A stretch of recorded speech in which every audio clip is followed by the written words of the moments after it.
Welcome to Nana classes. दोस्तों, नाना classes के YouTube channel पे आपका स्वागत है। और आज हम एक बड़ी मुहिम लेके आए हैं। लगातार आपको वीडियो दिए जा रहे हैं, लेकिन राजस्थान वनपाल और वन रक्षक से संबंधित जितने भी इंपॉर्टेंट क्वेश्चन आज तक पेपर में पूछे गए हैं उनकी चर्चा करेंगे। और यहाँ आज हम विश्लेषण कर रहे हैं स्पेशल 2016 का पूरा पेपर, जिसमें 50 क्वेश्चन आए थे। प्रीवियस ईयर क्वेश्चन पेपर 2016 में इस प्रकार का पेपर आया था, उसकी सारी डिटेल के साथ एक एक तथ्य के साथ बातें करेंगे। तो अगले आधे घंटे तक आप हमारे साथ जुड़े रहिए। वीडियो को फटाफट लाइक कर दें, शेयर कर दें। अगर आप चैनल पे नए हैं तो इसको सब्सक्राइब जरूर कर लें और इसके पास लगे बेल आइकन का घंटा दबा लें, ताकि जो भी वीडियो अपलोड हो आप तक उसका नोटिफिकेशन पहुंच सके। तो स्टार्ट करते हैं, सभी विद्यार्थी जुड़ जाइए। राजस्थान वनपाल और वन रक्षक भर्ती 2016 का पूरा पेपर। और अभी हाल ही में आप इस साल 2021 में वन रक्षक वनपाल के जो पद आए हुए हैं, यानी वन रक्षक के लगभग 1000 कुछ है और वनपाल के 80 से 90 पद है, तो उनके लिए जो भर्ती हुई है, आप सभी ने इसका फॉर्म भरा है। आपके लिए इंपॉर्टेंट किस प्रकार के क्वेश्चन आए, ये तैयारी करने से पहले आपको जरूरी पता होना चाहिए। तो मैं स्टार्ट करता हूं। पहला क्वेश्चन देखिए, संयुक्त राजस्थान कब अस्तित्व में आया? बहुत ही आसान सा क्वेश्चन है। संयुक्त राजस्थान, आपको पता है राजस्थान का एकीकरण 7 चरणों में हुआ था। राजस्थान का एकीकरण 7 चरणों में हुआ था। 1948 से लेकर 1956 तक चला था और 8 वर्ष 7 माह और 14 दिन लगे थे। ये पूरी प्रक्रिया 7 चरणों में होगी। बात आती है संयुक्त राजस्थान कब अस्तित्व में आया, यानी ये कौन सा चरण था? ये तीसरा चरण था, जो 18 अप्रैल, कब? 18 अप्रैल 1948 को अस्तित्व में आया था। बहुत ही इंपॉर्टेंट। इसमें क्या हुआ था देखिए, इसमें यह हुआ, संयुक्त राजस्थान में उदयपुर, उदयपुर के मिलने से पहला चरण था मत्स्य संघ। पहला चरण था मत्स्य संघ, जो 18 मार्च 1948 को बना। दूसरा चरण था पूर्व राजस्थान, या कई किताबों में राजस्थान संघ भी लिखा आता है। ये 25 मार्च 1948 को बना था। इसमें 4 रियासतें थी, अलवर, भरतपुर और क्रोली, सवाई माधोपुर। ठीक है, ऊपर वाले 4 थे। लेकिन इसमें क्या था, पूर्व राजस्थान में 9 रियासतें मिली और इस पूर्व राजस्थान में जब उदयपुर शामिल हुआ 18 अप्रैल 1948 को, तो इसका नाम क्या हो गया? संयुक्त राजस्थान हो गया। तो पहला क्वेश्चन क्लियर हो गया। 30 मार्च 1949 को चौथा चरण हुआ था, 25 मार्च को दूसरा चरण और 18 मार्च को पहला चरण, और 1 नवंबर 1956 को राजस्थान के 7 चरण पूरे हुए। इस दिन 1 नवंबर को हम राजस्थान स्थापना दिवस मनाते हैं और 30 मार्च को राजस्थान दिवस बनाते हैं। तो ये सारी आपके लिए इंपॉर्टेंट बातें मैं एक क्वेश्चन के साथ मुख्य तथ्य पूरा क्लियर करूंगा, ताकि आपको बढ़िया तरीके से समझ में आ सके। और ये देखिए, RPSC RS foundation batch course 2021 का 13 जनवरी से स्टार्ट हो चुका है और पूरे साल चलेगा, 15 दिसंबर को खत्म होगा। हिंदी मीडियम में है आपके लिए, कंप्लीट प्री और mains with answer writing practice के रिटन प्रैक्टिस के साथ होगा। लगभग 11 मंथ का कोर्स है। जिस विद्यार्थी ने अन अकेडमी ऐप डाउनलोड नहीं किया वो कर ले या प्ले स्टोर से कर ले। आपको आरपीएससी आरएएस इस सारी फाउंडेशन की कोर्स सिलेबस क्या है, मॉक टेस्ट कैसे होंगे, फ्री लाइव क्लास कैसे होगी, सब आपको प्राप्त होगी। और जैसे ही आप अन अकेडमी ऐप डाउनलोड करो और आरपीएससी कोर्स लगाओ, और कोर्स लगाते ही आपसे प्रोमो एक कोड मांगेगा, कोड मांगेगा, वहां लगा देना आप एक साथ नानक क्लासेज। आपको सारी सुविधा वहां पे मिल जाएगी। अगर कोर्स खरीदना है तो भी आपको वहां पे 10% की छूट प्राप्त हो जाएगी। दूसरा क्वेश्चन देखिए, राजस्थान के उस शासक का नाम बताइए जिसने 1857 के विद्रोह के समय अंग्रेजों का सहयोग और समर्थन किया था। बहुत ही इंपॉर्टेंट क्वेश्चन है, साथ साथ में आप भी उत्तर देते जाइए ताकि आप बड़े तरीके से कर सको। 1857 के विद्रोह के समय अंग्रेजों का सहयोग और समर्थन किया था, उसका सही जवाब है सरदार सिंह। और ये सरदार सिंह कहाँ के थे? बीकानेर के सरदार सिंह। नाम सुना होगा आपने। राजस्थान का ऐसा शासक जिसने अंग्रेजों की सहायता राजस्थान में तो की थी, राजस्थान से बाहर जाके की थी, वो ये बीकानेर का सरदार सिंह था। याद रखना, बहुत इंपॉर्टेंट क्वेश्चन है, एग्जाम में अक्सर पूछा जाता है। एक और क्वेश्चन बताता हूँ। जयपुर के राम सिंह द्वितीय थे, उन्होंने भी अंग्रेजों की सहायता की थी, तन मन धन से की थी उन्होंने। ठीक है। जोधपुर के थे उस समय तख्त सिंह, उन्होंने भी सहायता की थी। वो सारे लगभग शासकों ने अंग्रेजों की सहायता की थी 1857 की क्रांति। ये इंपॉर्टेंट आपके लिए बन जाता है। तीसरा क्वेश्चन देखिए आपके लिए इंपॉर्टेंट। 60 किलोमीटर प्रति घंटा की रफ्तार से चली एक रेलगाड़ी एक बिजली खंभे के सामने से गुजरते 9 सेकंड का समय लेती है तो रेलगाड़ी की लंबाई। मैथ आएगी, रेल से जितने भी औसत, लाभ, प्रतिशत, इनके क्वेश्चन आएंगे। तो एक आसान सा क्वेश्चन दे दिया, यहाँ देखो किलोमीटर प्रति घंटा है और यहाँ सेकंड का है, तो इसको कन्वर्ट करना है या उसको कन्वर्ट करना है, ये आपको क्लियर है। जब भी आप किलोमीटर प्रति घंटा को मीटर प्रति सेकंड में बदलते हो या तो उसको क्या करते हो, 60/18/5 कर देते हो, इसका आ जाएगा 12। यहाँ सीधा लिख सकते हो आप 12, और 18 दूना 36, 18 और 3 21। ठीक है, कितने सेकंड में, 9 सेकंड में। तो 9 सेकंड आप लगाओगे तो भी आपके लिए इंपॉर्टेंट बन जाता है। कितने, तो देखिए 9 सेकंड में रेलगाड़ी की लंबाई। अब लंबाई बराबर क्या होता है, तो लंबाई बराबर क्या होता है, चाल गुणा समय। चाल गुणा समय हो जाता है तो उत्तर आपका आसानी से आ जाए। या इसका एक फॉर्मूला होता है, सॉरी 60 किलोमीटर है तो 60 का ये उल्टा कर दिया शायद, 5/18, 5/18 हो गया। काट के देख लो, 6 और 20 से 3, 2 यहाँ से कितने में से कट जाएगा, 3, 10, 10 5 50 बटा 3 इंटू 9, 3 तिया 9, 5 तिया 15, 150 मीटर। फिर क्या आ जाएगा, 150 मीटर। आसान सा क्वेश्चन है, वो मैंने पहले उल्टे कर दिया था, 18/5 कर दिया था, 5/18 करना था। फिर देखो ये बुक है, दो बता देता हूँ आपको। जो विद्यार्थी मनरख से या किसी भी तैयारी करा, अगर इसकी पीडीएफ आपको चाहिए, ये बुक 2020 की पूरी है और ये इंडिया की है, ये राजस्थान की है। अगर खरीदना चाहते हो तो 50 रुपये हमारा इसका प्राइस है, ध्यान रखना। नीचे डिस्क्रिप्शन में लिंक है, वहां से डाउनलोड कर सकते हो या सीधा भी कर सकते हो।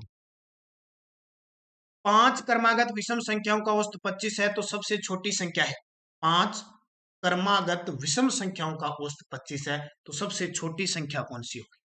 करके देख लेना, आसान से है, आप पहले कर लो, फिर भी आप देख सकते हो। 5 क्रमागत संख्या, विषम संख्या, ये भी ध्यान रखना। जैसे एक, फिर एक एक माने, फिर x+2 माने, x+4 मानो, x+5 मानो, कितनी होगी, 1 2 3 4 और x+6। यानी माना x बराबर 1 है तो 1 होगी, 2 और 1 कितने होते हैं, 3 होगी, तो विषम होगी ना। ये 5 होगी, ये कितनी होगी, यहाँ पे 7 कर दो, 6 कर दो, यहाँ पे 6, और यहाँ कितनी होगी, 8। अब देखो x कितने हैं, 1 2 3 4 और 5 हो गए, 5x प्लस 2 और 4 6, 6 और 6 12, 12 और 8 20, बराबर कितना हो गया, 25। 5x बराबर ये 25, और कितना हो गया, 25 में से 20 घटा दो, 5 आ गया। 5x बराबर कितना आ गया, 5x बराबर 1 आ गया। 1 आ गया, आप जोड़ लो, 1 2 3 4 5, 5 और 8 13, 13 और 6 19, 19 और 4 23, 23 और 2 25। ठीक है, 25 होगी ना, तो उत्तर कितना आ जाएगा इसका, 21 सही आंसर आ जाएगा। अगला देखिए, क्षेत्रफल की प्लास्टिक शीट की लागत क्या होगी। क्षेत्रफल की, शायद ये थोड़ा सा इसमें मिस्टेक हो गया क्वेश्चन के अंदर, ये क्षेत्रफल की प्लास्टिक शीट की लागत क्या होगी, इसमें कुछ नया दिया हुआ है, इस क्वेश्चन को छोड़ देना। 325 उत्तर है इसका वैसे, लेकिन इसमें थोड़ा सा ध्यान रखना, क्वेश्चन और भी था, थोड़ा मिस्टेक से आधा लिखा गया है। देखिए एक छठा क्वेश्चन है कि एक व्यापारी के पास 3 तरह के तेल क्रमशः 45 लीटर 85 लीटर हैं, उससे उनको समान धारिता वाले डिब्बों में भरने के लिए कितने डिब्बों की आवश्यकता होगी। 3 तरह के हैं, 45 लीटर का है, 85 लीटर का है, तो इनको समान धारिता वाले डिब्बों में भरने के लिए कितने डिब्बों की आवश्यकता होगी। इसका जवाब आपको कमेंट में देना है। तो इसका सही जवाब हो जाएगा, ध्यान रखना, 31 लीटर। एक साइकिल को 2560 रुपए में बेचने पर राजेश को 20% की हानि होती है। इसी साइकिल को बेचने में 10% लाभ कमाने के लिए विक्रय मूल्य कितना देना होगा। एक साइकिल को 2560 रुपए में बेचने पर, बहुत ही नॉर्मल से क्वेश्चन आते हैं वनरक्षक के अंदर, वनपाल के अंदर। अब 2560 रुपए में बेचने पर, अलग अलग कर सकते हो, एक साथ कर सकते हो, 20% की हानि होती है, तो क्रय मूल्य कितना होगा, बटे 80 लगा दो, इंटू 100 कर दो, कितना आ जाएगा, 6 8 तिया 24, 8 दूनी 16, 3200 रुपए। ठीक है, 3200 रुपए में क्रय मूल्य आ गया। इसी साइकिल को बेचने में 10% का लाभ कमाने के लिए विक्रय मूल्य कितना देना होगा। ठीक है, एक साइकिल को बेचने पर अब क्रय मूल्य इतना हो गया, 10% का लाभ कमाने के लिए, तो 10% का लाभ 1/10 कर दो, 110 करोगे तो काट दो, कितना आ जाएगा 32 जीरो 32 और 3 35 3520 इसका उत्तर आ जाए। आसान से क्वेश्चन है, सीधी बस कैलकुलेशन करनी है।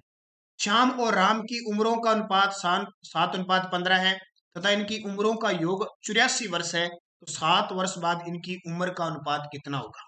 यानी दोनों की अनुपात है 7:5, उम्र का योग 84 है, तो 7 वर्ष बाद इनकी उम्र का अनुपात कितना होगा। इसे एक आधे सेकंड का समय देता हूं, करके देख लो। यहां से भी कर सकते हो, देखो 7 और 5 12 योग हो गया, 12 साते कितने होती है 84, 7 साते 49 और 7 5 35। इसमें जोड़ोगे कितना, 7 जोड़ोगे, 7 वर्ष बाद पूछा है, तो 56 अनुपात कितना हो जाएगा 42। इसके पारे से कट रहा है 7, इसी के पारे से 14, 14 चौको 56 और 14 तिये 42, तो अनुपात कितना आ जाएगा 4:3 उत्तर आ जाएगा इसका। अगला देखिए, राजस्थान में यूरेनियम कहाँ प्राप्त होता है, बहुत ही इंपॉर्टेंट क्वेश्चन है। यूरेनियम खनिज संसाधन है, और मैं अभी बता रहा हूँ, जो विद्यार्थी रेगुलर कक्षा सुबह 7 बजे की करंट अफेयर्स की क्लास ले रहा है, उसको ये सारी चीजें क्लियर हो जाएगी। ध्यान रखना, सुबह 7 बजे हमारी राजस्थान करंट अफेयर्स की क्लास होती है, अब 6 बजे वो शुरू हो जाएगी। ध्यान रखना, 6 बजे से मिलेगी, एक फिक्स आती है, स्पेशल राजस्थान की और स्टैटिक जीके भी होता है, प्लस आरबीएससी की जो किताबें हैं एनसीईआरटी पर आधारित राजस्थान अध्ययन, हमारा राजस्थान कक्षा 6 से शुरुआत हो चुकी है, 6 की पूरी हो चुकी है, 7वीं के 4 चैप्टर हो चुके हैं, तो इन्हें भी जरूर देखें। रोज सुबह 8 बजे क्लास लगभग वो मिलती है, तो ये सारे देखें। वन रक्षक है, कोई भी आप एग्जाम दोगे आपके लिए इंपॉर्टेंट होगी। तो यूरेनियम प्राप्त होता है राजस्थान में, सर्वाधिक यूरेनियम उमरा उदयपुर के अंदर। कहाँ पे, उमरा उदयपुर के अंदर। भारत में पूछे तो सबसे ज्यादा जादूगोड़ा झारखंड के अंदर प्राप्त होता है। उमरा उदयपुर, सीधा सीधा नाम याद रखना, सिद्ध ही आता है, बाकी बहुत ही कम मात्रा में यूरेनियम प्राप्त होता है, न के बराबर। ये लोग क्या कहते हैं इस यूरेनियम को।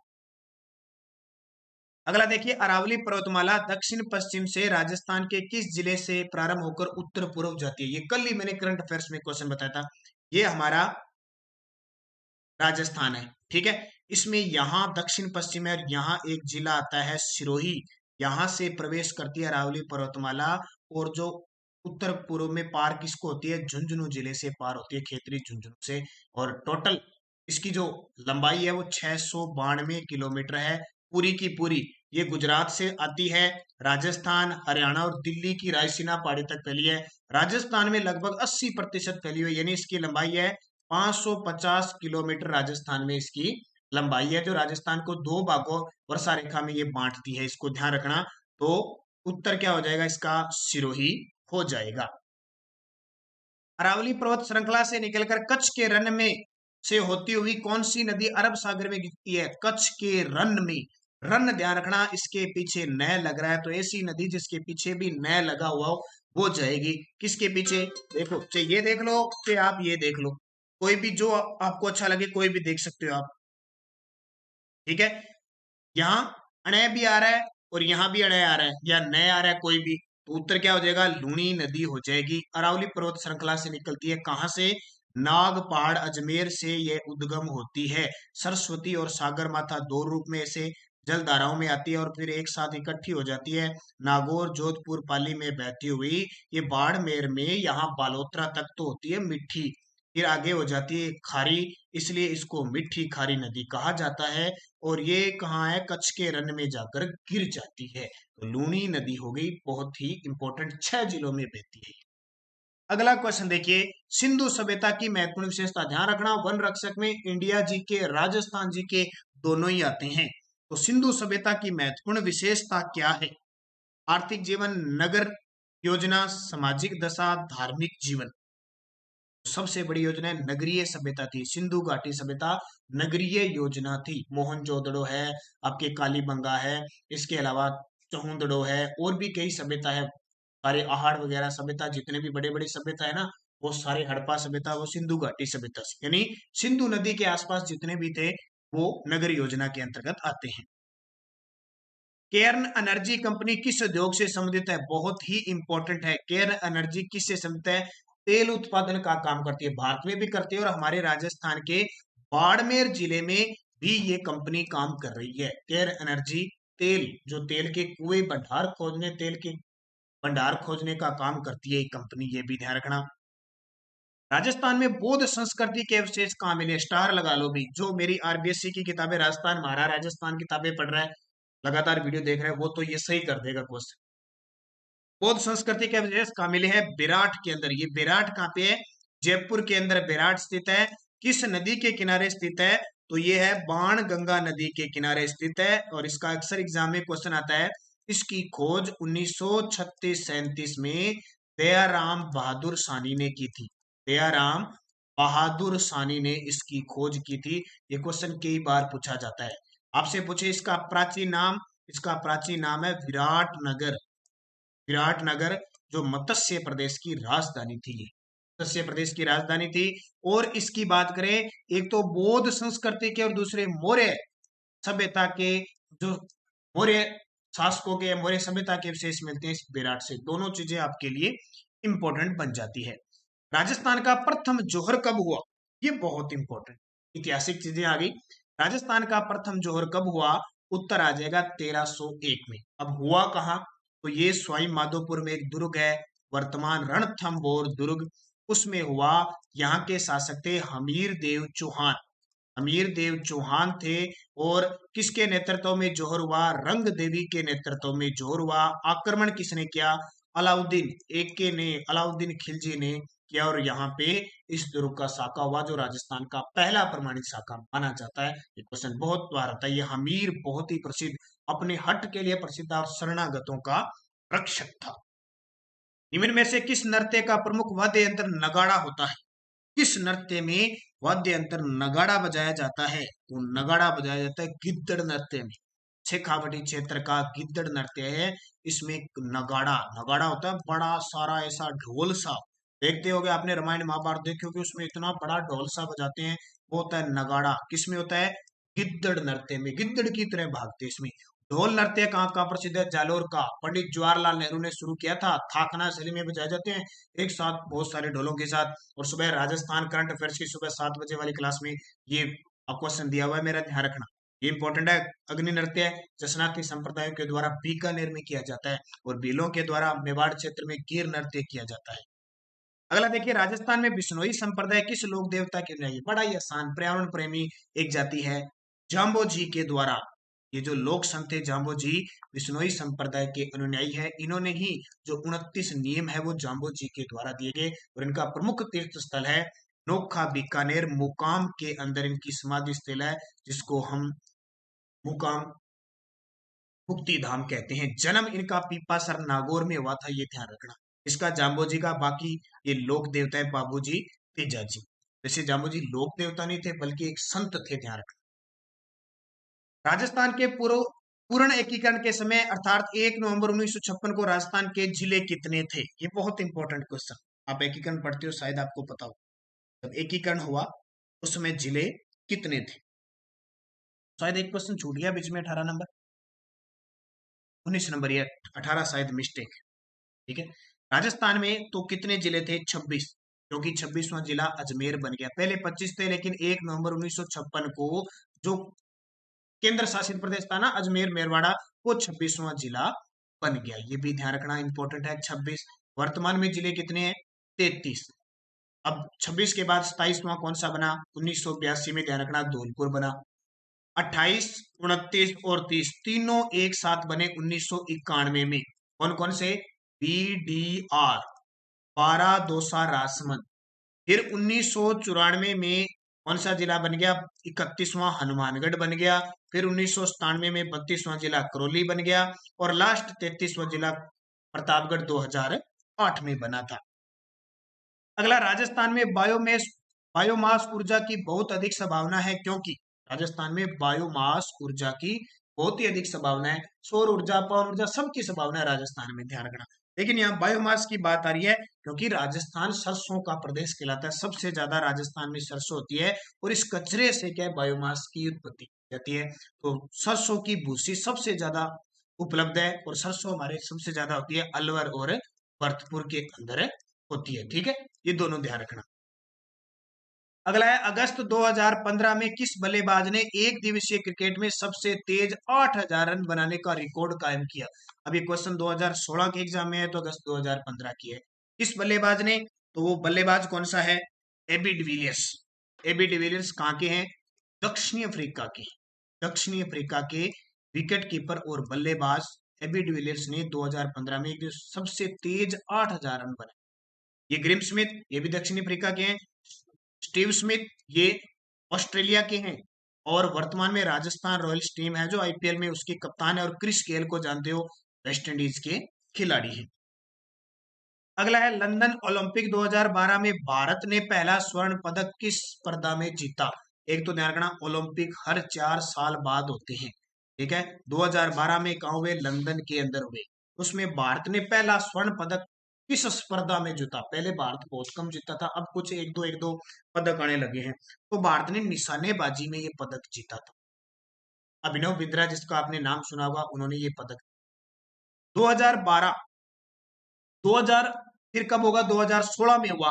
कहा? Rio de Janeiro. Rio de Janeiro Brazil के अंदर हुआ। अब 2020 में होना था, लेकिन स्थगित हो गए। 2021 में टोक्यो जापान के अंदर होगा। ध्यान रखना, अभी 2021 में टोक्यो जापान में ओलंपिक होगा। ये याद करना, ये आने वाले एग्जाम में पूछा जा सकता है। ये देखो नाम आया है बास्केटबॉल, जरूर मैं आपको बताऊंगा। राजस्थान राज्य का खेल, राजस्थान जो राज्य है हमारा, उसका राज्य खेल कौन सा है? बास्केटबॉल है। कब घोषित किया? 1948 में घोषित किया। ये क्वेश्चन बहुत ही इंपॉर्टेंट है, याद कर लेना इसको। अगला देखिए, 29 अगस्त 2015 को निम्न में से किस व्यक्ति को राष्ट्रपति प्रणब मुखर्जी ने तैराकी में आजीवन योगदान के लिए द्रोणाचार्य पुरस्कार दिया? ये ठीक है, करंट के, उस समय करंट थे, लेकिन बता रहा हूं इस प्रकार के क्वेश्चन आए। तो ये थे निहार अमीर। इसको याद नहीं करना है, बस आपको सीधा ही बता देना। द्रोणाचार्य पुरस्कार जो गुरु श्रेष्ठ होते हैं, यानी श्रेष्ठ प्रशिक्षक जो होते हैं ना, जो यानी गुरु होते हैं खेल में, कोच होते हैं, उनको दिया जाता है। ध्यान रखना। प्रसिद्ध गजल गायक मेहंदी हसन का राजस्थान के किस जिले में पैदा हुए थे? ये क्वेश्चन देखो, राजस्थान पुलिस में इस प्रकार के क्वेश्चन आए थे। यहाँ भी आ सकते हैं, और यहाँ भी आ गया। मेहंदी हसन नाम सुना होगा आपने, मेहंदी हसन राजस्थान के किस जिले में पैदा हुए थे? उत्तर आ जाएगा इसका जोधपुर। जोधपुर जिले में पैदा हुए थे। दोस्तों, वीडियो अच्छा लग रहा है तो फटाफट लाइक कर दो और शेयर कर दो अपने दोस्तों में। और अगर आप चैनल पे नए हैं तो ये सब्सक्राइब का बटन दबा लो, ताकि ब्लैक रंग का हो जाए, और इसके पास लगी जो बेल आइकन का घंटा है ना, वो दबा लो, ताकि हमारा कोई भी नया वीडियो आए आप तक उसका नोटिफिकेशन पहुंच गए। और कमेंट जरूर करना, आपको अच्छा लगा हो तो कोई भी क्वेश्चन का साथ साथ में कमेंट करते जाना। तो इसका सही जवाब क्या हो गया? जोधपुर। राजस्थान में शीतकाल में होने वाली वर्षा किन कारणों से होती है? राजस्थान में जो शीतकालों में वर्षा होती है, अब शीतकाल चल रहा है, और वर्षा किन कारणों से होती है? आप अंदाजा लगाओ, कहीं तो हो रही है, पश्चिमी राजस्थान में तो बहुत कम है। तो ध्यान रखना, पश्चिमी विक्षोभों के कारण या भूमध्य सागरीय चक्रवात के कारण। पश्चिमी विक्षोभों के कारण होगी, या इसको कहते हैं भूमध्य सागरीय चक्रवात, क्योंकि वहां से चक्रवात उठता है और फिर बारिश होती है। किस भारतवंशी को गूगल का सीईओ बनाया गया? बहुत इंपॉर्टेंट, आज भी चर्चित है और पहले भी चर्चित था। सुंदर पिचई, बहुत ही प्रसिद्ध गूगल गूगल के सीईओ कौन है? सुंदर पिचई हैं। बिनोटा से तात्पर्य, ये कला संस्कृति का क्वेश्चन आ गया। बिनोटा क्या होता है? बिनोटा, ये देखो 2016 का क्वेश्चन है, हालांकि आसान सा क्वेश्चन है। इस तरह के आजकल क्वेश्चन नहीं आते, लेकिन कला संस्कृति में किसी प्रकार का क्वेश्चन पूछा जा सकता है। बिनोटा से तात्पर्य, इसका सही जवाब है दुल्हा दुल्हन की विवाह की जूतियां हैं, उनको बिनोटा कहा जाता है। राजस्थान में प्रथम चीनी मिल कहाँ स्थापित हुई? राजस्थान में प्रथम चीनी मिल सुना होगा नाम आपने, राजस्थान की प्रथम चीनी मिल। तो ध्यान रखना, भोपाल सागर चित्तौड़गढ़ में। वहां पे भोपाल सागर चित्तौड़गढ़ में।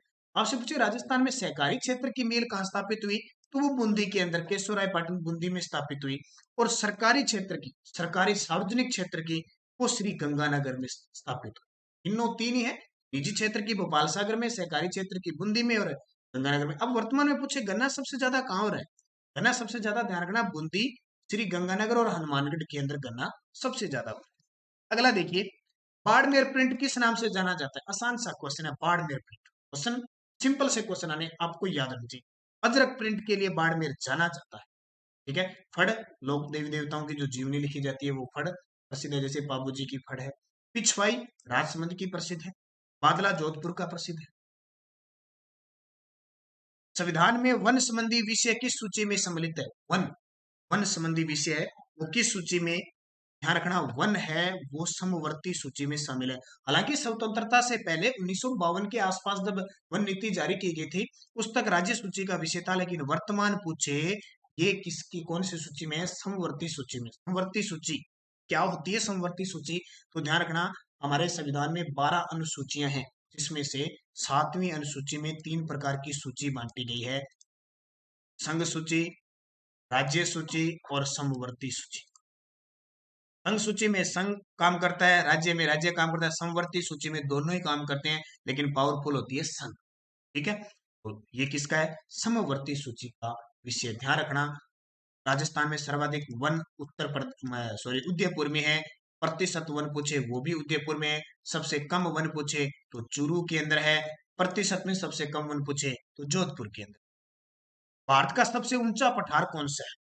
ये तो आप जानते हो, भारत का सबसे ऊंचा पठार कौन सा है? ऑप्शन आपके सामने, क्या बताओगे अगर आपके पास उत्तर नहीं? आप तो एक ही जानते हो, पामीर का पठार या तिब्बत का। लेकिन भारत का है लद्दाख पठार, क्योंकि यहीं पे पामीर का पठार स्थित है। किस सदन में अध्यक्ष उस सदन का सदस्य नहीं होता? किस सदन में अध्यक्ष उस सदन का सदस्य नहीं होता? बड़ा ही आसान सा क्वेश्चन है, देखो उस समय 2016 में इस प्रकार का क्वेश्चन। किस सदन में? तो सही जवाब है राज्यसभा में, क्योंकि राज्यसभा का जो सभापति होता है वो वहां का सदस्य नहीं होता है। क्यों नहीं होता है? क्योंकि क्यों? क्योंकि जो उपराष्ट्रपति होता है वही सभापति होता है, और उपराष्ट्रपति तो निर्वाचित होता है, तो राष्ट्रपति तो इसका सदस्य होता ही नहीं है। तो इसका उत्तर क्या हो जाएगा? राज्यसभा। लोकसभा का अध्यक्ष सदस्य होता है, विधानसभा का भी होता है, विधान परिषद का भी होता है।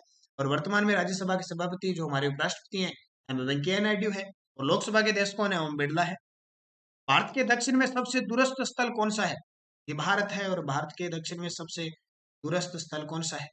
ये कौन सा आ जाएगा? तो सबसे नीचे का जो पॉइंट है इंदिरा पॉइंट है।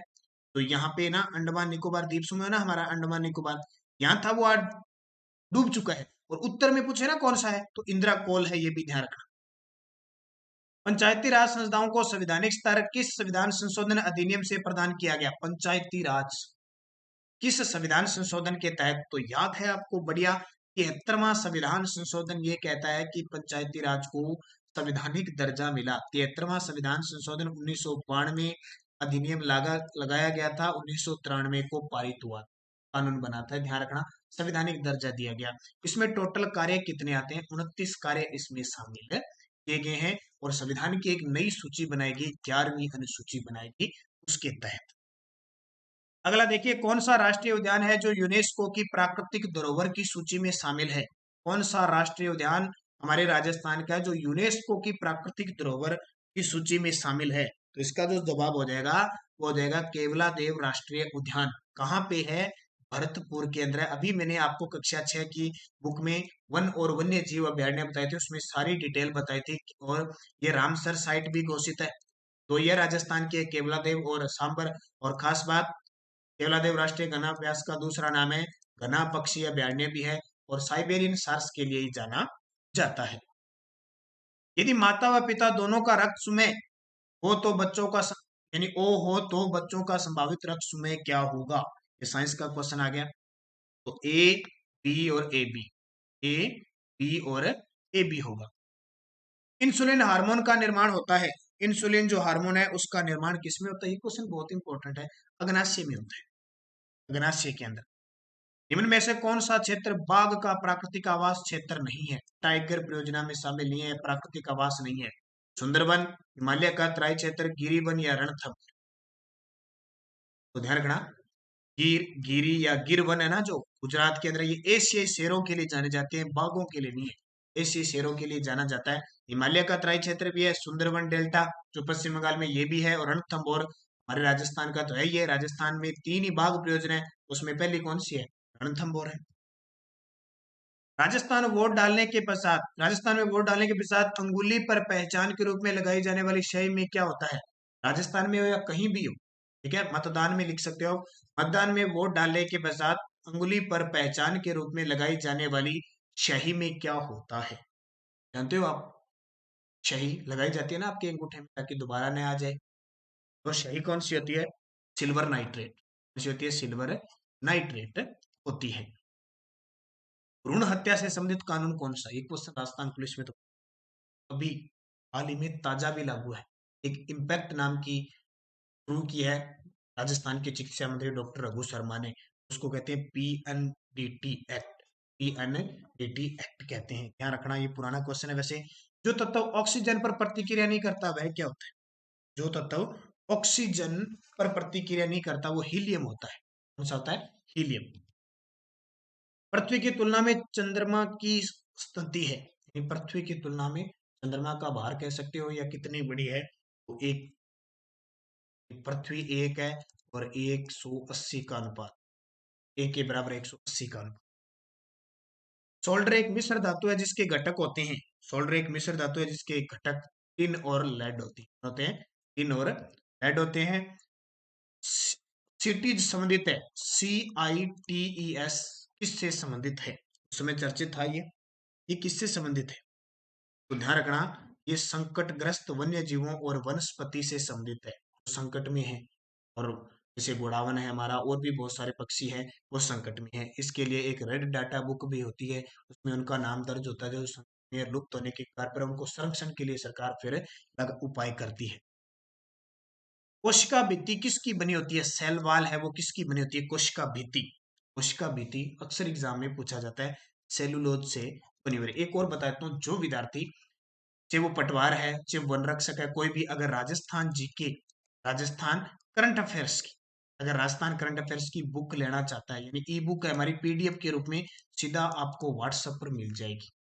पूरे साल 2020 की है और इसके साथ प्लस 2019 की आपको फ्री मिलेगी, क्योंकि एग्जाम में क्वेश्चन 2000, ध्यान रखना कहाँ से कहाँ तक आएंगे, 2018 में जब से चुनाव हुए ना, जो हमारी विधानसभा चल रही है 15, वहां से लेकर 2020 और अब तक का करंट आएगा। अगर विद्यार्थी, किसी विद्यार्थी को 2020 और 2019 की राजस्थान करंट अफेयर्स की बुक लेनी हो, PDF है, PDF के रूप में सीधा व्हाट्सएप पे उपलब्ध हो जाएगी, तो आप मुझसे संपर्क कर सकते हो 8094496272 पे। और इसके लिए आपको पे करना होगा, 50 रुपये पे करना होगा। 50 रुपये पे करने के बाद फोन पे, गूगल पे या पेटीएम से तुरंत आपको व्हाट्सएप पे ये PDF दोनों मिल जाएगी। जैसे एक है, दोनों फ्री मिल जाएगी। और ध्यान रखना, वैसे हमारी टेलीग्राम पे PDF हर रोज मिलती है। टेलीग्राम पे नानक क्लासेस स्टडी अड्डा ग्रुप है, लेकिन ये आपको पेड मिलेगी, आप इसका प्रिंट भी निकलवा सकते हो। तो एक इंडिया करंट अफेयर्स की भी बुक हमारी पूरे 2020 की तैयार है, अगर वो भी लेना चाहते हो तो भी उसका प्राइस 50 रुपये है। ये लेना चाहते हो तो आप इस व्हाट्सएप पे नंबर पे, फोन पे, गूगल पे कर देना और व्हाट्सएप मैसेज कर देना, आपको तुरंत मिल जाएगी। सामान्य परिस्थितियों में एक मानव के रक्त में तवेन एका बनिका यानी NSC व लाल रक्त कणिकाएं RBC का अनुपात क्या होता है? ठीक है, तो ये इनका अनुपात होता है 1:400 से 500 तक। राजस्थान में 1857 के विद्रोह की शुरुआत कहां से हुई थी? इतना आसान क्वेश्चन। राजस्थान में 1857 के विद्रोह की शुरुआत कहां से हुई थी? तो ये जाहिर सी बात है नसीराबाद से हुई थी। कब स्टार्ट होती है राजस्थान में? 28 मार्च 1857 में नसीराबाद छावनी के क्रांतिकारी है उन्होंने क्या कर दिया था? विद्रोह। फिर नीमच, अजमेर में नसीराबाद छावनी। नीमच में कब हुई थी? 3 जून को। देवली में कब हुई थी? 5 जून को। एरनपुरा छावनी में कब हुई थी? 21 अगस्त 1857 को हुई थी। ये बहुत इंपॉर्टेंट है, क्वेश्चन पूछे पूछे जाते हैं 1857 की क्रांति से। तो अगला देखिए, चोरी चोरा कांड हादसा कब हुआ? चोरी चोरा कांड कब, चार लगा लेना, कब हुआ था? फिक्स तारीख पूछी जाती है 5 मार्च 1922 को। ये चोरी चोरा है कहाँ पे? उत्तर प्रदेश के गोरखपुर जिले में स्थित है। उत्तर प्रदेश के गोरखपुर जिले में चोरा चोरी कांड है। वहां पे हिंसा हुई और इसमें पुलिस थानों को और कुछ पुलिस कर्मियों को जिंदा जला दिया गया था। इस कारण गांधी जी ने 1922 में असहयोग इसे ले लिया था। ठीक है, सॉरी थोड़ा सा मिस्टेक हो गया, 5 फरवरी है भाई, 5 फरवरी है, 5 मार्च नहीं है, ध्यान रखना। 5 फरवरी 1922, स्टेप थोड़ा सा उल्टा हो गया सर। तो 5 फरवरी है, इसको याद रखना। सविनय अवज्ञा आंदोलन की शुरुआत हुई थी। सविनय अवज्ञा आंदोलन की शुरुआत आपको पता है 1930 में हुई थी। दांडी यात्रा से शुरू हो गई थी, दांडी यात्रा से। चोरी चोरा कांड मैंने बता दिया 5 फरवरी। कोई कमेंट नहीं करेगा कोई विद्यार्थी की 5 मार्च में आपको सही करवा चुका हूँ। जलियांवाला बाग हत्याकांड कब हुआ? 13 अप्रैल 1919 को अमृतसर के अंदर है। जनरल डायर की बातें, ठीक है, ये याद रखना। राज पांच लास्ट 50वां क्वेश्चन, क्योंकि 50 क्वेश्चन आते हैं। राजस्थान के किस जिले से कर्क रेखा गुजर राजस्थान के किस जिले से कर्क रेखा गुजरती है? कहाँ से कर्क रेखा? ये दो जिले आते हैं कौन से? एक तो आता है बांसवाड़ा और एक आता है डूंगरपुर। तो यहाँ पे बांसवाड़ा हो जाएगा। लगभग 26 किलोमीटर ये यार यहाँ से माही नदी आके ऐसी है, इसलिए यू आकार की यानी कर्क रेखा को 2 बार पार करने वाली नदी कौन सी है? माही नदी है। ये बांसवाड़ा से कर्क रेखा, ये हमारे राजस्थान के 2 जिलों से। अब ये कर्क रेखा गुजरती है राजस्थान का ऊपर वाला जो भाग है वो तो आता है शीतोष्ण या उपोष्ण कटिबंध में, और ये 2 जिले आते हैं, इतना का भाग आता है वो होता है उष्ण कटिबंध में आता है। ये आपके टोटल 50 क्वेश्चन हो गए। सारे विद्यार्थी वीडियो को लाइक जरूर करना, शेयर करना। अगर आप चैनल पे नए हैं तो इसको सब्सक्राइब कर लेना और इसके पास लगे बेल आइकन के ना, ताकि जो भी वीडियो अपलोड हो आप तक उसका नोटिफिकेशन पहुंच सके। तो इसकी पीडीएफ भी आपको टेलीग्राम पर नानक क्लासेस स्टडी अड्डा ग्रुप में मिल जाएगी। और सुबह जो 6 बजे की हमारी करंट की क्लास है वो जरूर देखा करो आप। आपको सब कंपटीशन के लिए और स्टैटिक जीके राजस्थान का उसमें प्राप्त होता है। तो बढ़िया तरीके से लगातार बने रहे।